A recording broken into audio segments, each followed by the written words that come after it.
राधे राधे भक्तों। हम आपको सुनाते हैं शनिवार व्रत की कथा। तो चलिए सुनते हैं। शनि देव को ग्रहों का राजा कहा जाता है। भगवान भोलेनाथ ने इन्हें न्याय के देवता की उपाधि दी है। शनि देव को बहुत जल्दी क्रोध आता है। इसी क्रोध की वजह से पिता सूर्यदेव से इनकी नाराजगी बनी रहती है।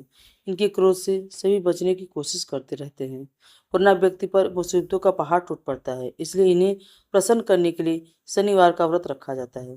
व्यक्ति शनि दोष से बचने और उन्हें शांत रखने के लिए अनेक उपाय करता है। शनि कृपा से व्यक्ति को सुख और वैभव की प्राप्ति होती है।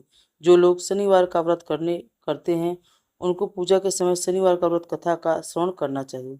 तो चलिए सुनते हैं शनिवार व्रत की कथा।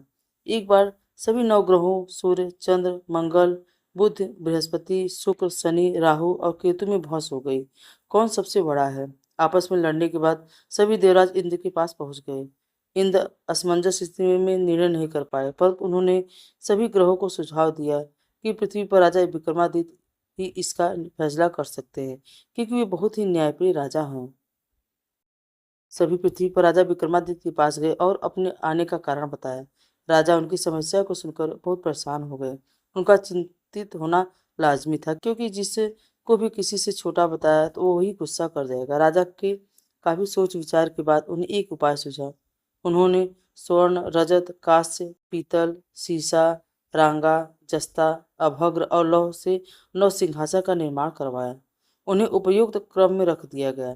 सबसे निवेदन किया गया कि क्रमानुसार सिंहासन पर आसन पर ग्रहण करें।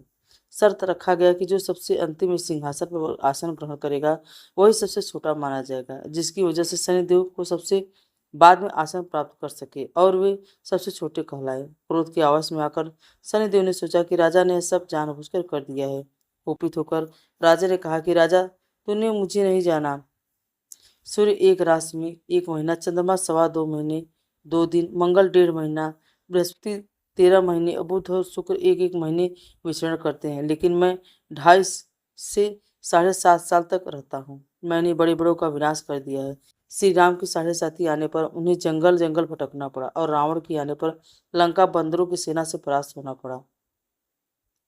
क्रोधित शनिदेव ने राजा से कहा कि अब आपको सावधान रहने की जरूरत है। इतना कहकर शनिदेव कुपित अवस्था में वहां से चले गए। समय गुजरता गया। काल चक्र का पहिया घूमते हुए राजा की 7.5 आ गई। तब शनिदेव घोड़ों का सौदागर बनकर राजा के राज्य में गए और उनके साथ अच्छे नस्ल के बहुत सारे घोड़े थे। जब राजा को सौदागर के घोड़ों का पता चला तो अश्वपाल के अच्छे घोड़े खरीदने के लिए भेजा। अश्वपाल ने कई अच्छे घोड़े खरीदे। इसके अलावा सौदागर ने उपहार स्वरूप एक सर्वोत्तम नस्ल के घोड़े राजा को सवारी हित दिया। राजा विक्रमादित्य जैसे ही उस घोड़े पर बैठे वह सरपट वन की ओर भागने लगा। जंगल के अंदर पहुंचकर वह गायब हो गया। भूख प्यास की स्थिति में राजा जंगल में भटकते रहे। अचानक उन्हें एक ग्वाल दिखाई दिया, जिसने राजा की प्यास बुझाई। राजा ने प्रसन्न होकर उसे अपनी अंगूठी देकर नगर की एक तरफ चले गए। वहां एक सेठ की दुकान पर पहुंचकर उन्होंने जल पिया और अपना नाम विका बताया। भाग्यवश उस दिन सेठ की खूब आमदनी हुई। सेठ खुश होकर उन्हें अपने साथ घर लेकर गया। सेठ के घर में खूंटी पर एक हार टंगा था, जिसको खूंटी निकल रही थी। कुछ देर में ही हार पूरी तरह से गायब हो गया। सेठ वापस आया तो हार गायब था।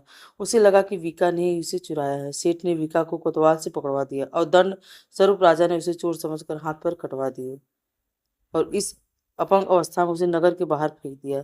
तभी वहां से एक तेली निकल रहा था, जिसको बीका पर दया आ गई और उसने बीका को अपनी गाड़ी में बैठा लिया। बीका अपनी मुंह से बोलते हुए बैलों को हाँकने लगे। कुछ समय पश्चात राजा की शनि दशा समाप्त हो गई। वर्षा काल आने पर बीका मल्हार गाने लगा। एक नगर की राजकुमारी मनभावनी ने मल्हार सुनकर मन ही मन प्रण कर लिया कि जो भी इस राग को गा रहा है मैं उसी से विवाह करूंगी। उन्होंने दासियों को खोजने के लिए भेजा, परंतु वापस आकर उन सभी ने बताया कि वह एक अपंग आदमी है। राजकुमारी यह जानकर भी नहीं मानी और अगले ही दिन वह अनशन पर बैठ गई। जब लाख समझाने पर भी राजकुमारी नहीं मानी, तब राजा ने उस तेली को बुलाया भेजा और बीका से विवाह की तैयारी करने के लिए कहा गया। बीका ने राजकुमारी की विवाह एक दिन बीका के स्वप्न का हो गया। फिर एक दिन बीका के स्वप्न में शनिदेव ने आकर कहा कि देखा राजन, तुमने मुझे छोटा बताकर कितना दुख झेला है। राजा ने क्षमा मांगते हुए हाथ जोड़कर कहा कि हे शनिदेव, जैसा दुख मुझे दिया है किसी और को ऐसा दुख मत देना।